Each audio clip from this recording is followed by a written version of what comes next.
First of all, can I ask, does everyone here pay fee earners some form of commission?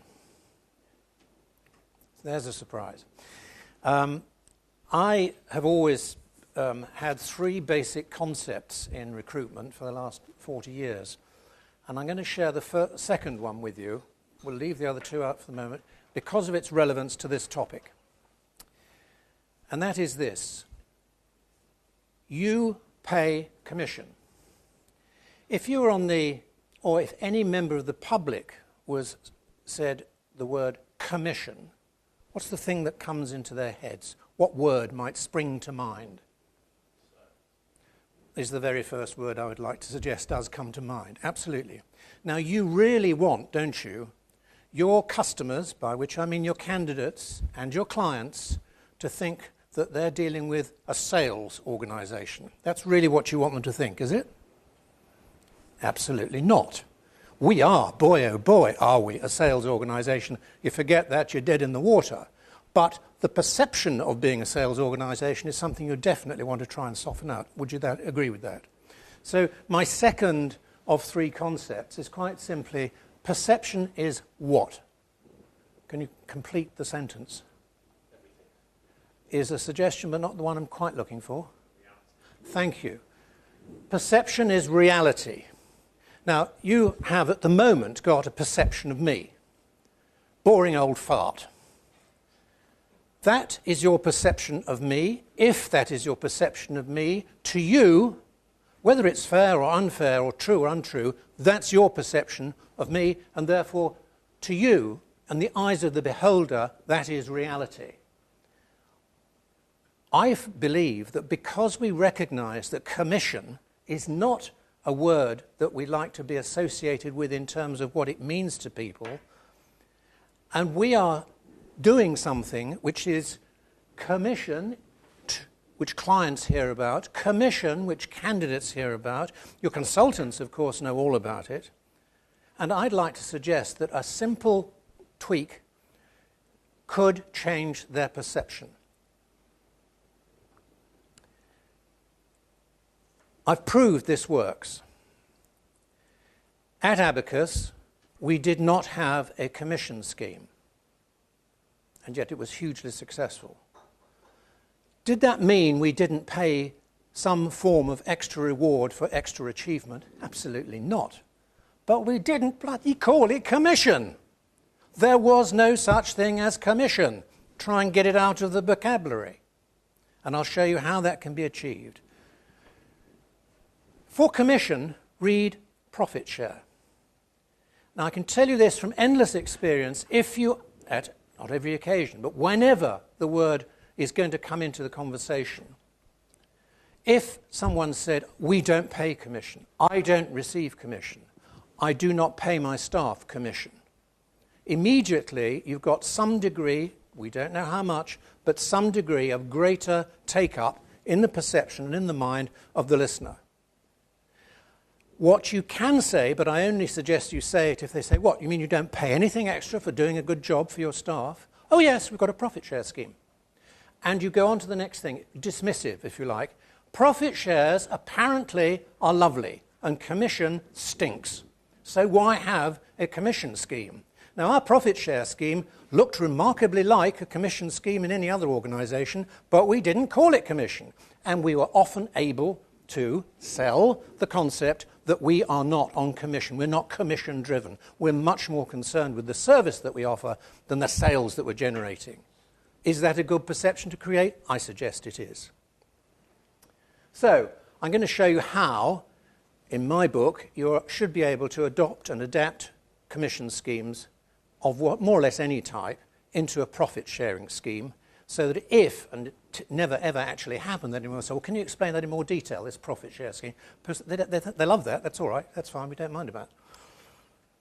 So you don't actually have to get into it. But within the company, to the consultants who are then being, they might be thinking, conning people, we don't get commission. We get something like it called profit share, is not the way to put it. But they need to feel comfortable that they are not conning their client by saying we don't get commission. We do have a profit share scheme.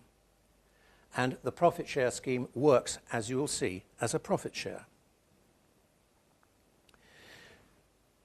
Commission schemes is a very common topic for the sort of stuff that I've been doing for the last 15 years since we've finished Abacus. Effectively, management consulting and training into recruitment companies, commission comes up endlessly as a problem of one sort or another. So I'm very pleased to say, because it's likely to continue, there is no such thing as the perfect commission scheme. I haven't come across it yet. What you can do is to make yours a lot better than it currently is, in all probability. It may be that you've got it. You've got the perfect commission scheme.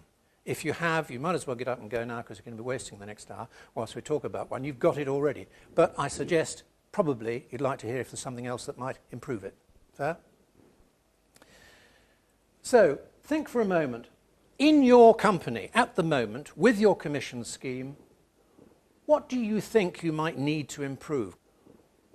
After that, I'd like to ask you is this. So you've all got a scheme of one sort or another, and I want to know how you strategically want to fit that into the remuneration levels into your strategy. Now, this presupposes you've got a strategy, by that I mean a proper strategic plan. Whole separate exercise, whole separate sessions. But if you have, and you should have, some form of strategic plan, have you factored in the remuneration levels that you seek to achieve? So to take Mike's point there, I might have a strategy in my business that I am going to pay absolutely top dollar to attract the top staff.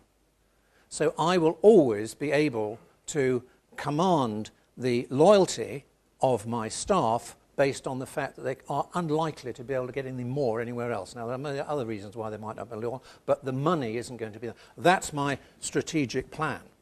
Now, that might work. It's going to be expensive.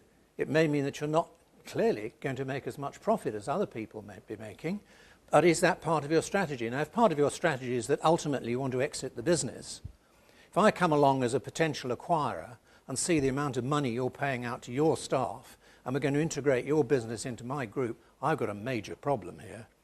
Really going to, I mean, these people whom you're going to be joining are going to be all putting their hand up for more money.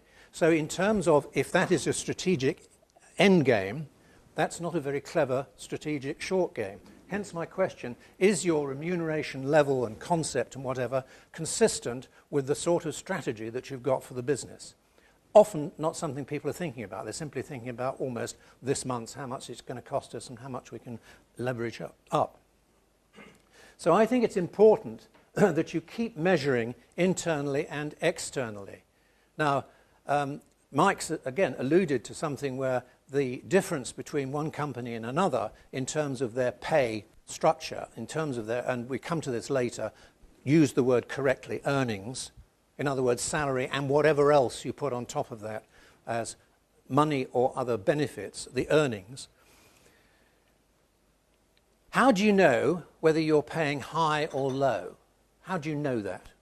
Not guess, know.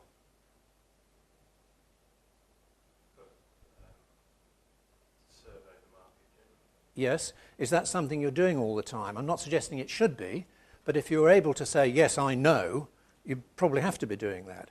So I think there are sources. So if you've got some good rec-to-rec people that you use, I don't even go there yet, but if you've got rec-to-rec people you use, if they're worth their salt, they should have a pretty good handle on the market. And if you're giving them vacancies, and you are, and if you're not, then please don't bother to give it to them, giving them a very clear picture of the remuneration structure that you're offering, because how are they supposed to find candidates to be attracted for something which we don't know how much it's going to be worth? They should understand what your scheme is, and that should enable them to say, well, that's a bit below the market, with the people are getting much more than that. Of course, there is the mindset that the consultants tend to have, where, hey, I get 40% of what?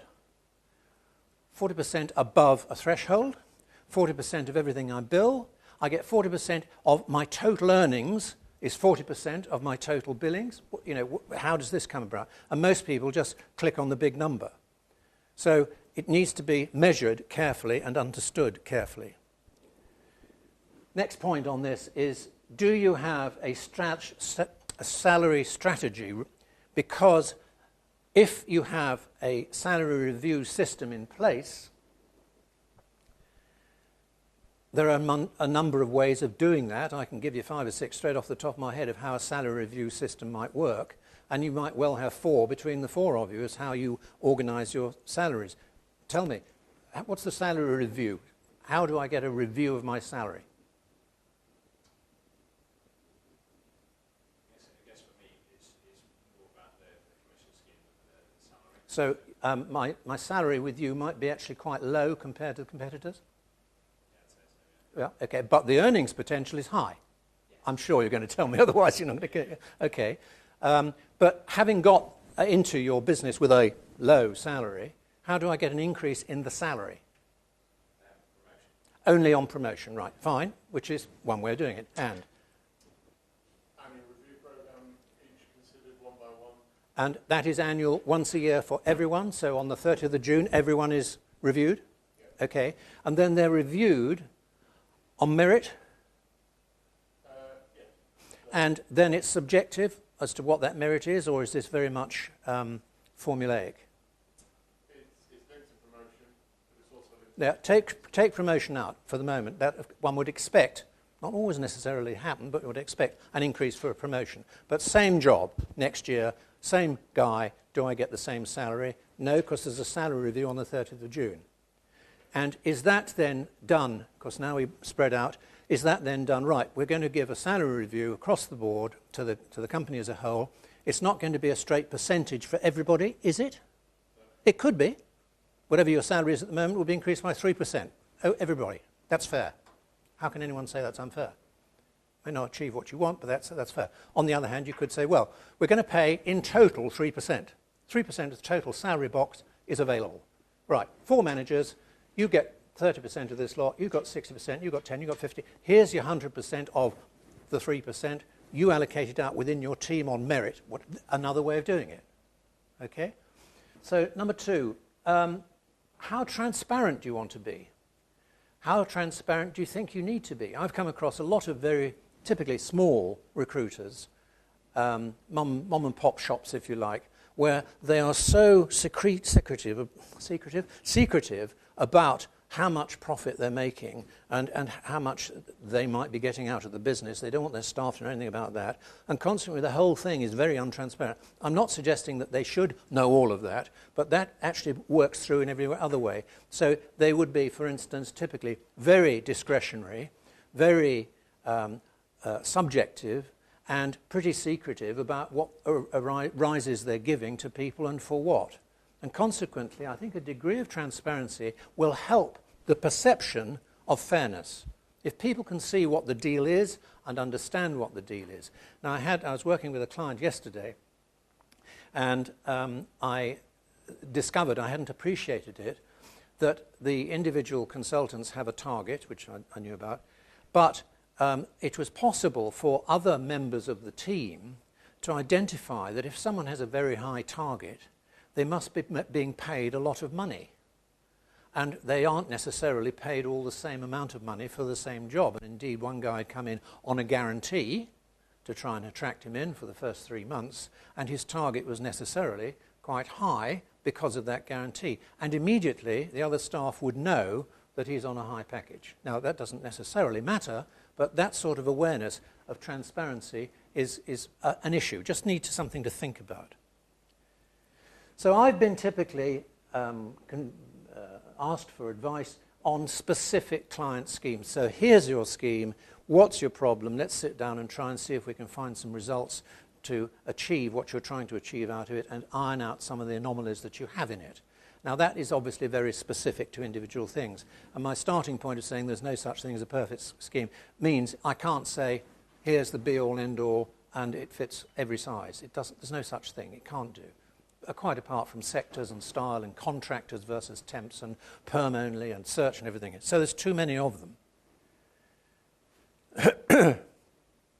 However, what I've done is I've looked at the general concepts and the issues and the shortcomings that I have encountered to see what we might like to talk about today and give you some food for thought. So, broad concepts that you probably have already considered all of these, some of these, a few of these. If you've considered none of these, then I think you've got a problem. The first one would be this. Do you want to reward team or individual or both? Now, clearly, if you go very much for the individual, the risk is that people get greedy. They don't pass on stuff to other people who could fill it quicker than they could or more effectively than they could, and they get a theme we're very aware of within the industry as a whole. So there does need to be some, I believe, some form of incentive for people to work as a team, not just as an individual. Now, in your case, Mark, you've got this group where there's the manager of that group and there's also a secretary, whatever you want to call it, for that group. So that's a very clear-cut group of people, and there is the opportunity, clearly, to make them feel team-wise that this works, to be team-oriented rather than just focused on their own billings specifically. Okay? The second thing is, can you really claim, perception again in everyone's eyes in your business, that what you are doing is fair?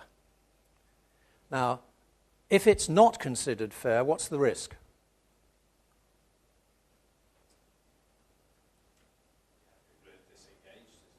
Because they basically, you've demotivated them and they'll start looking and so on. That is something which you've got to be aware of. You've got to give people the chance to say, I'm sorry, I don't think that's fair. Here's why I don't think it's fair. And you can either answer and satisfy them why it actually is fair, but they didn't understand it properly, or in the end you're going to say, well, I'm sorry, that's the way it is. I'm not going to change, but I've at least listened to what you've got to say. But they've got to have some sense of fair play in the game. Is your profit share scheme, commission scheme, whatever, bonus scheme, whatever, simple? Or is it pretty complicated? Now, I think there's an acid test on this. It's something we put in at Abacus, and that's something I've always been very keen on subsequently. I believe that your consultants should claim their commission. They should claim it. You shouldn't tell them what they're getting. They should claim it. Now, they can only claim it if they understand how it works. There's typically a form for them to claim it, and that lays out how they get to what they claim. They claim their commission, but you, manager, whoever, your decision, then check it, authorize it, and approve it. But this acid test, is it simple? Well, it has to be simple if they have understood it enough to claim it. Now, quite often, things are so complicated, they are just told how much their commission is this month. And they either say, oh, that doesn't seem much, where do you get that from, and start querying it, or they typically will just accept it. But I believe that it's a very good principle to put into place. People should claim it. That proves they understand it. And if they can understand it, then you've got some chance of it actually being a motivational factor. Is your commission scheme in writing? Clear and in writing. So they can, on the intranet or whatever it is, look up what is it, how does it work, is this what I expect to get, is this what I understand I'm getting, can they verify it? I also believe it's pretty important that there should be as short a possible timescale between achievement and reward. Now, if you do a particularly important placement which has generated huge revenues in January, and you don't really get any recompense for that until the end of the half year in June, you've rather lost the impetus of that as a motivational tool. If, however, it's being paid at the end of the next month, then it's probably as quick as it's going to be. That's fine. That doesn't mean, and I'll come to it on the very next point, one point, doesn't mean to say that everything's got to be monthly. But the shorter the time span between recognition of the achievement and the reward of the achievement, the better.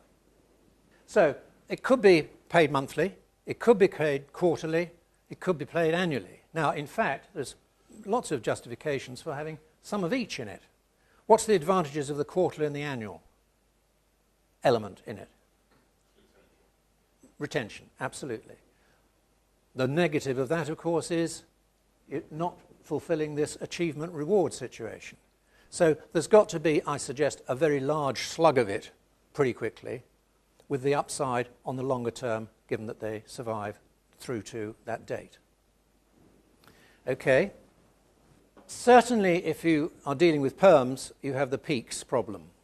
High peak, low peak. Sorry, high peak, and then a low, and another high peak. And you, needless to say, normally are paying out pretty solid commissions on the peaks, which you're not recovering in the lows.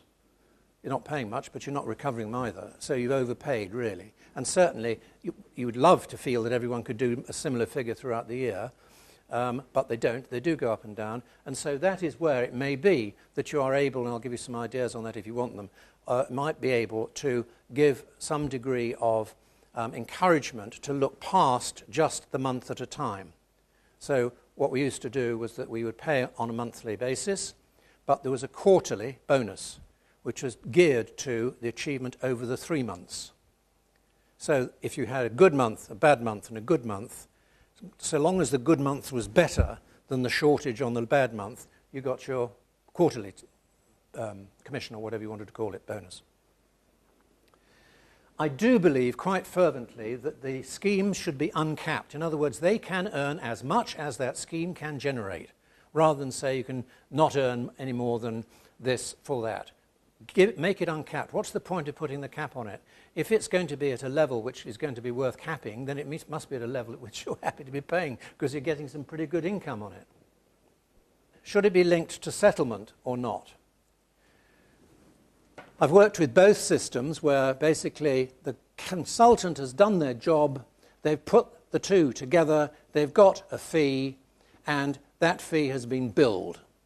And the concept of that thereafter, the collection of the money is not their responsibility, it's not part of their job description, and it doesn't matter to them, therefore, financially, whether it's collected next week, next month, or later this year.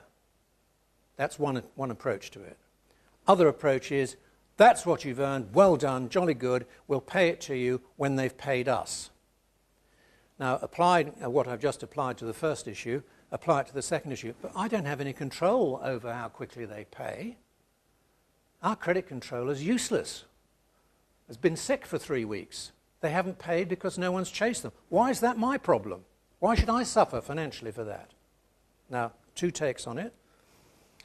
Personally, I believe that I go with the first one, and that is you pay them as they've done the job that they were asked to do, and it's up to the business to have got the other part of it correct. But, and Mike will know what I'm talking about on this, I have some manipulations in how we operate whereby there is a huge extra incentive for the client to pay on time. And one of you I think mentioned credit control. Happily come back to that later.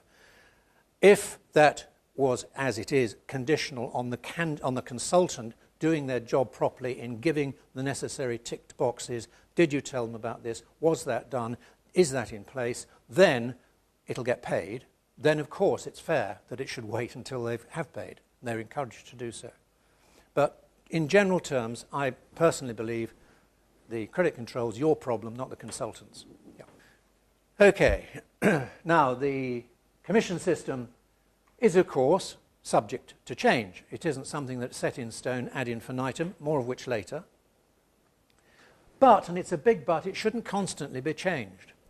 I can remember shortly after I left Reed in 1983, I was talking to one of the guys who I was working with at Reed 6 months later, and I said, so how's it going? And he said, it's absolute mayhem. The commission system has been changed 3 times since you left. In 6 months, 3 times? And everyone's up in arms and is going bananas, and no one knows where the hell they are. Well, they wouldn't, would they? Don't constantly change it. I'll come back to it in a minute. To split or not to split? I believe there is no hard and fast rule on this. I think this is something where if you fulfill the other things we're talking about, is it fair? Is it clear? Is it clearly understood?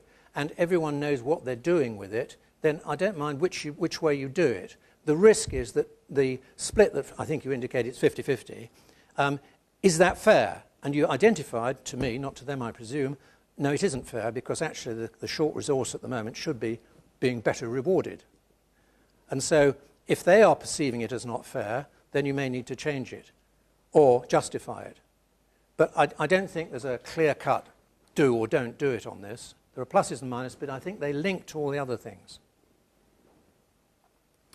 And finally, what happens about rebates or credits? Am I to assume by a nod on the head from you that if a rebate or a credit is issued on a placement, pardon me, or on a temporary booking bill, then it is deducted from the GP that the consultant is being commissioned on? Yes? Anyone not deduct it? Discretionary. We do apply it because material. We apply a bit of consideration basically. Well, okay, let's dig down a little bit. Let's drill into this. I see a big difference between a rebate and a credit. Often people just use that as the same word for both. A credit, to me, is a credit note issued against an original invoice for the reason that that invoice was, for whatever reason, incorrect. And the credit note is correcting the invoice. That's a credit note. Nothing to do with the placement. It's just the accounting, if you like, of that placement. Now, a rebate is quite different. Any rebate is clearly a deduction from the fee because the candidate didn't last the given period of whatever it is. That is quite different. And whilst they're lumped together in this point, I do believe that the credit note should certainly be adjusted for the consultant, because you've basically taken money you weren't entitled to because it was wrong for whatever reason. With a rebate, there's an even stronger reason, because this suggests that in the client's perception, we failed. This guy didn't last the course. And therefore, of course, your credibility as a consultant and us as a consultancy is at risk. And that certainly needs to be addressed in withdrawing the commission that you may well have paid on that placement. Third slide on this. Should achievement of clear KPI actions influence the payout? By which I mean, many of the schemes that I've come across, they are paying out their commissions on whatever basis and however good or bad the commission scheme is. But there are people who are receiving these commissions, often quite substantial commissions, and surprise, surprise, it's often the big billers who don't complete the necessary steps in the process because either they think they're too important or they're too good or they haven't got time or whatever it is, but they don't complete the processes that are necessary. So they're not filling in their KPI statistics, and the ratios and so on that are generated from that are suspect because they're not feeding the information in. But because they're such big billers, we forgive them. Oh, you don't want to upset them because they might lose. They might go off somewhere else, might lose them. If that is an issue, what I've always advised is that you give them a 3 months moratorium, if you like. We're getting an awful lot of work not completed on the basic administration, if you like, of the process that you're responsible for. You know you should do it. The facility is there to do it. You've got a front office system to accommodate it. You're just not bothering to do it. In 3 months' time, where you're not bothering to do it, there will be some mechanism put in place where the commissions that you're earning are going to be reduced to a degree for that. And so what we would have said was, okay, your commission entitlement under the normal scheme is 100%. But of that 100%, 90% will be for the placement, business, billing.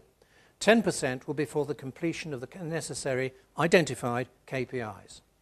So if those KPIs are not, and then you just identify how much each is worth, if you like, if they're not being worth, they might only get 98% of their bonus because they're not doing one of the essential KPIs. Quite quickly, they start doing the KPIs. Quite quickly, because you're hitting the pocket, it makes a difference. You give them the warning of it, you don't just impose it overnight, but it makes it something where, yet again, I go back to it, your commission and rewards and incentives package is consistent with your strategy. Your strategy undoubtedly should be that you're trying to get a quality business together here, and certainly if you think you sell it, I come along as the acquirer and I see, oh, this is all a bit sloppy, I'm not going to be so happy, I'm certainly not going to pay you such a good multiple on it. Now, this was something we introduced at Abacus, which worked very well. In the days when I was doing this, which we're talking about in Abacus was in the 90s, this wasn't a problem at all. I suspect with various legal rubbish that's gone on since, it might be becoming less and less easy to do it. But in essence, this is the concept. We'd like you to come and work for us. Here's the deal. Are you happy? Yes, you'd like to come. You're going to start. Here's your contract of employment. Sign at the bottom that you're happy with it. Standard. In the contract of employment, which we will have made clear, it's not hiding it in the small print, was the clause that said, on notice being given by either party, no further commission will be paid from that date. Now think about that for a moment. Would you say that was a bit draconian? What about if someone was leaving but you wanted to? Hold on, just in the contract. Does that sound draconian? I suggest it does. It sounds a bit steady. But, first of all, you have the discretion to override that, which is exactly your point, John, so that if this is basically someone whom you want to continue to work through their notice and continue to work hard during their notice, then you can say that so long as you boom, then we will pay your commission. Because it's at our discretion. Legally, we don't have to do it. But we will do it if, on the other hand, you've got someone who, for the sake of argument, is a bad leaver for whatever reason, and they're, clear your desk now, out you go. Off you go. Don't want to know anything more about you. It's a bit of a pain when you start paying out commission after that point. Now, it went to court, and as I said, it may be that Stephen can change something. I haven't heard anything since about it, but it's possible. And it went to court, and we were able to justify what we had done on the basis that as and when someone leaves us, there is a substantial cost involved in replacing them. And this commission retention is a means of reducing that cost. And it's therefore fair. It's therefore equitable. And it was clear in the first place, and he signed his contract, so what is unfair about it? He knew what the deal was. Now, up to you, may not fit with your culture, may not fit with your personal ethics, and it possibly, but I didn't think so, might not fit legally. But if you put it all in place in that contract in the first place, and they've signed it, it can work very well. In your commission scheme, there should always be a review date. So this commission scheme of the 1st of January 2016 will be reviewed on the 30th of September 2016. At the 30th of September 2016, you have the opportunity to leave it exactly as it is or make changes to it. But they are, if you like, forecast. They're not suddenly imposed. This is subject to change. If there is no change required, fine. It might be we want to change it to your advantage, and we can change it if we want to your advantage, consultant, earlier than that. But certainly we can't change it to our advantage earlier than that. That's fair. It's something which it gives a very clear picture to them, and they know what's going on. I touched on this earlier. Is the commission scheme motivational towards your strategic goals? Clearly, the strategic goals are varied for one reason or another, and if, for the sake of a different argument, your strategy is never to sell the business, but simply to pass it on to your son, whatever, then the fact that you are frightened about the possibility of what an acquirer might think about what you're doing is not such an issue, in which case it doesn't need to be an issue. But is it motivational towards a strategic goal where it is an issue, then you need to be aware of it. And finally, I would say, and this really alludes back to my Reed scenario, change, but only with great care. If you are going to change it, you need to spend some considerable time on working out, spreadsheeting, what you're proposing to do and how much that would pay for this individual on this actual performance versus what that individual received on the current scheme for that actual performance, and see what the impact is. Because if you don't, they will. They'll very quickly work out whether this is good or bad from their point of view. Now, it may be initially that it appears to be bad. So if there is that situation, as there quite often is, like we're paying too much, this percentage of our GP is going too high, well then clearly you've got to reduce. Now, this is bad news. We're reducing the commission. however we're doing it, we're reducing the commission, you better have some pretty good news in there to counterbalance that. So just as an example, you may say that on the current scheme, we pay 30% for billings above a certain level. And from a target to that certain level, a lesser percentage. So you've got basically a two-tier system. We're going to reduce it. So presumably that might be either increasing the target level before 30% kicks in, or reducing either or both of the percentages.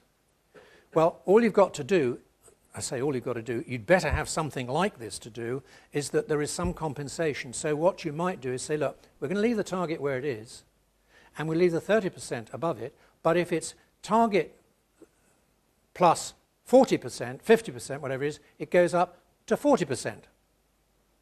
So there's the opportunity to get more if you're good.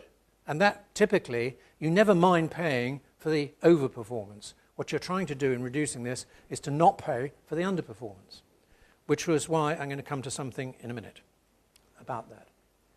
So I'm now going to go on to some recommended methodologies for you, which is starting to cover this thing. Do you have a scheme where you pay whatever the commission arrangement is on every pound of GP generated? So it starts from the first pound they generate to earn. Yes? No? No. Okay. John, you pay, therefore, necessarily, and this isn't a criticism, it's just a statement of fact, you're paying for underperformance. Someone who is under target is getting commission. True? Yeah. Which means you're paying for underperformance. Not necessarily a good idea. Certainly, you've got the opportunity, if you need to change something, there's the first thing you can do, is to make the overperformer be paid much better.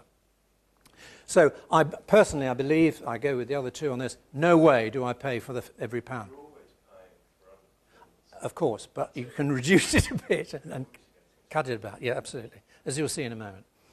So, what I'd like to suggest to you is, and there's a number of different words for this, it's not payable until the desk cost has been recovered. Now, I don't know what you mean by desk.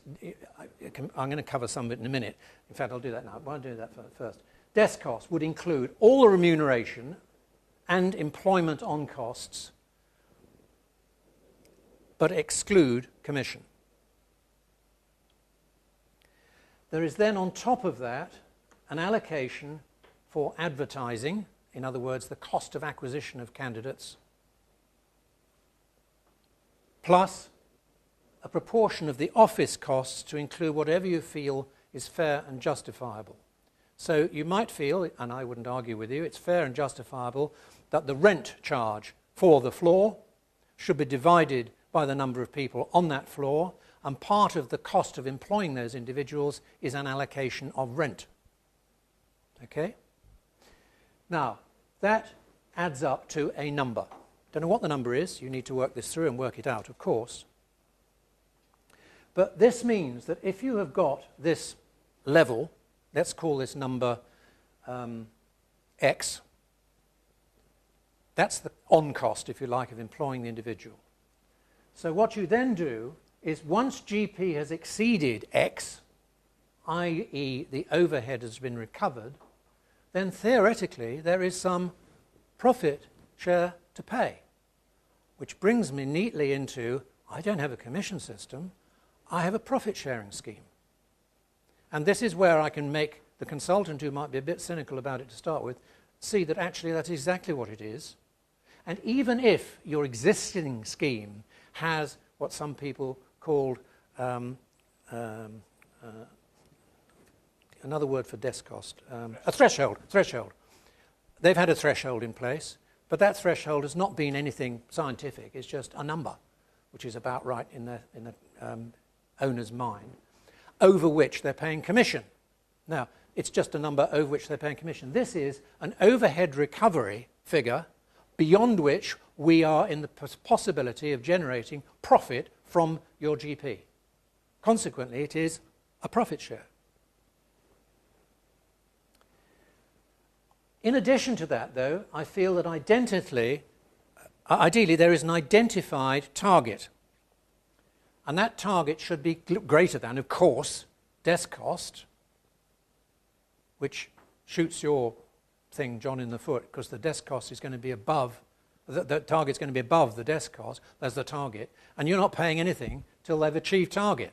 Or you're paying a very much smaller percentage from desk cost to target, and then a big figure after target. But your payment for low performance is much, much less. So identify targets. So for the sake of argument, I don't know what the figure is, let's just say that the desk cost is $5,000 a month. We set them a target of $7,000 a month, and we pay X% from overhead recovery figure to target, and above target, a further figure, higher percentage. So your threshold could be your desk cost. Our threshold. Yeah, yes. That's another word for your desk cost. Well, exactly. But if you translate it into desk cost and you make that into overhead recovery, then profit share works. You know, it's just logical financial sense. That works. And the targets. Now, this target is where you could build in, particularly on the permanent side, you can build in so that your target, let's say the target for this figure that I've just given you, so it's 5,000 desk cost, 7,000 target. So in a quarter, you might think the target should be 21,000, 3 sevens. Yeah? In the quarter, you might be able to play tunes on this and say there's a quarterly bonus if you exceed your quarterly target. So you can have a high month, low month, high month, get paid on the 2 high months, nothing on the low month, but if you've achieved the overall on the quarter, you're in. So you can see that the scheme is identifying what you want to achieve and rewarding those that achieve it. And try to make an opportunity to encourage teamwork rather than selfishness. So if, and it's not always the case, in many businesses, certainly the smaller businesses, there isn't what you've described down there, Mark, as a team.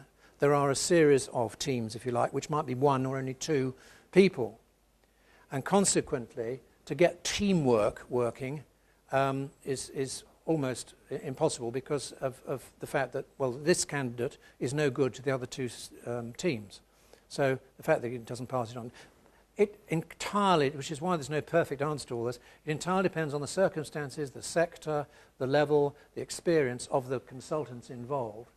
But it's not difficult to get some sort of tweak in it to encourage the teamwork. And if you can, do it.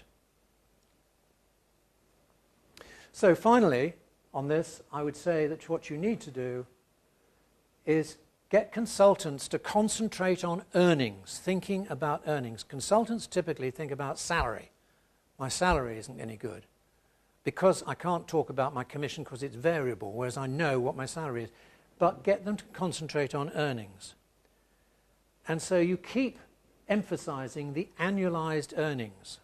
So when, for instance, you would be talking about the possibility of a change to the profit share scheme that you are about to introduce, you should be able to work out some notional theoretical figures for theoretical levels of achievement and show what the earnings level is.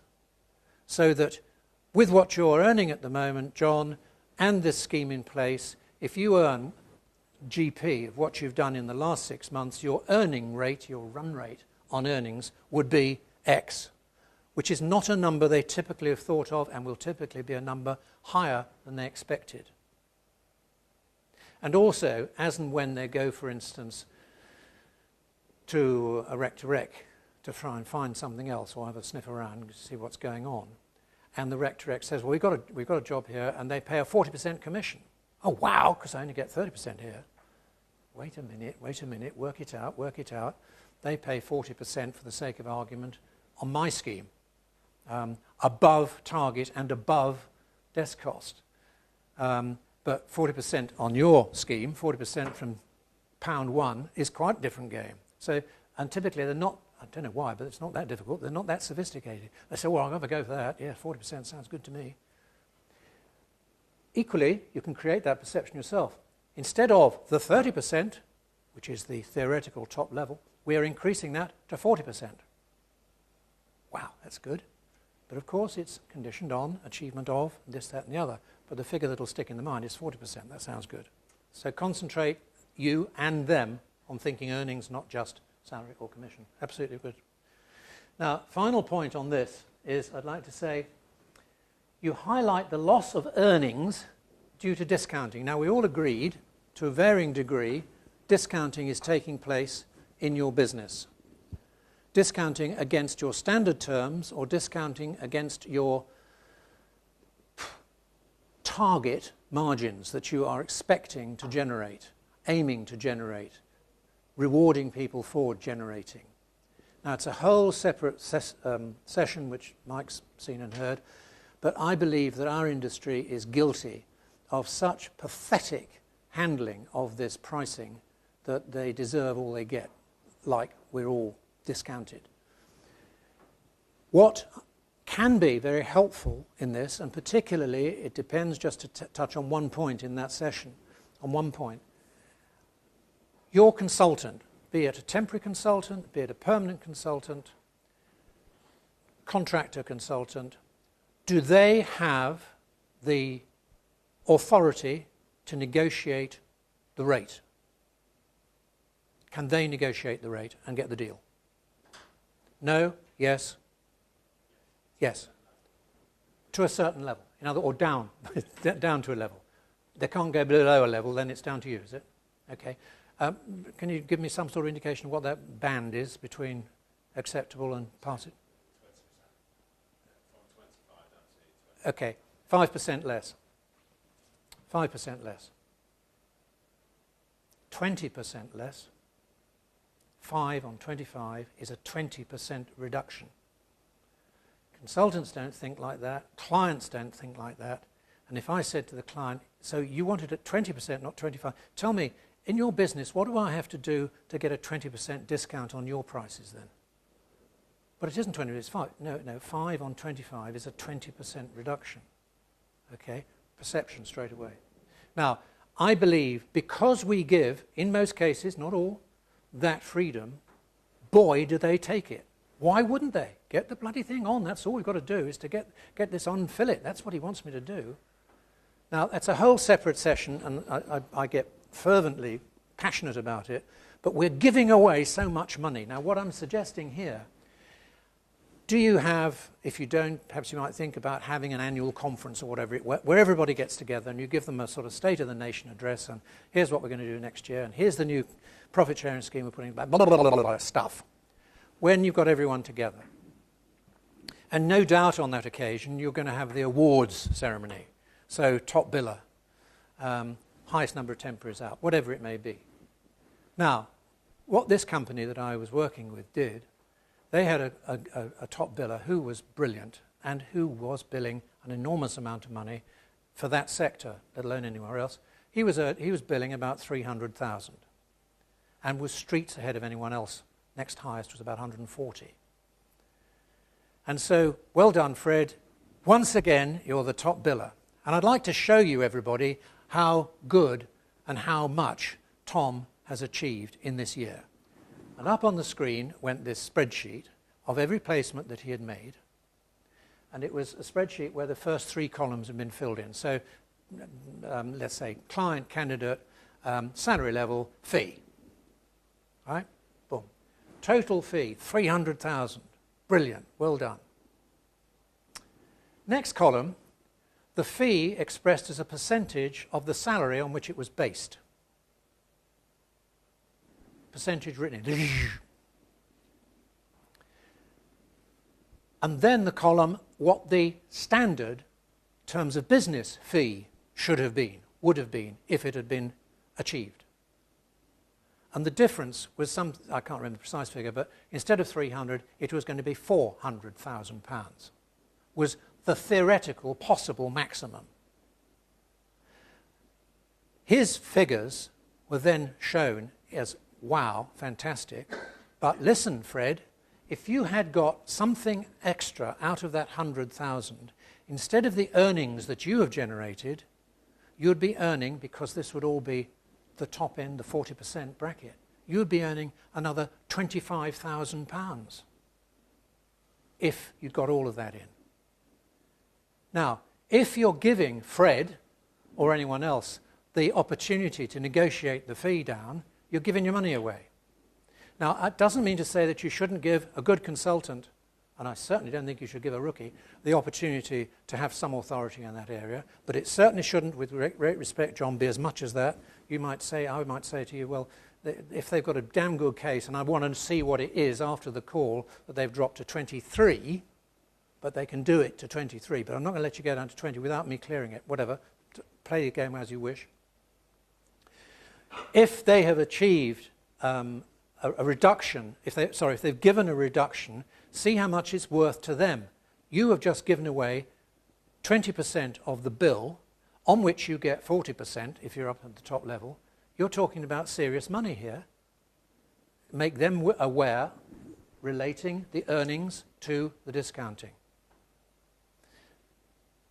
And there's lots of things you can do to help reduce the discounting. If you're not going to disenfranchise them, and I understand you might not want to, you play it like this. As of today, guys, I'm sorry, no one on the floor can negotiate off our standard terms. But, big but, that means that when you're talking to your client and there is then a price issue coming up, you're in a position to say, I'm very sorry, I don't actually have the authority to reduce the fee. I have to talk to my manager about that. But let me just establish from you what exactly, I mean, where do you think you might be prepared to operate? Answer, 20%. Ooh, 20%. I don't think he's going to like 20% much. Now, you've then got to think of some trades. And if you've not done a session of this with your guys, then you need to do so. I'm not going to go into it all now. There are trades that you might consider. You never give a concession, you trade it. But one of the trades is not, absolutely not, settlement, which is what a lot of people use. Leave settlement out of it for the moment. Get agreed, whatever it is going to be agreed, which is then, we do understand, conditional on settlement. We've agreed what the settlement is. Okay, that's the settlement. Then that is what we will do, but we do expect you to honour your side of the agreement and settle to that term. Don't do so, extra money for the discount. Now, I then, as the consultant, either do or don't have to speak to my boss, but I can come back and say, okay, well, at 22.5%, given that you agree to settle within 28 days as a condition of that, and that you're going to give me 3 other names in the business that I can speak to, whatever other trades you put into place, then we're on. I'm onto that straight away. It's the next job I'm doing, finding a candidate for you. So that's a sort of side issue, but highlight earnings against discounting. Often they're just a total disconnect, really. Okay, now that's pretty well it in terms of the presentation I was going to do. I would also just simply say as an action list, assess how much your concerns on the current scheme have been answered and given you food for thought. What more input would you like, which you can have now by all means, and decide what changes you wish to make. Why do you want to make them? How, very importantly, that change management process that you're going to put it through, and when you need to have a fixed date in your mind and then apply it.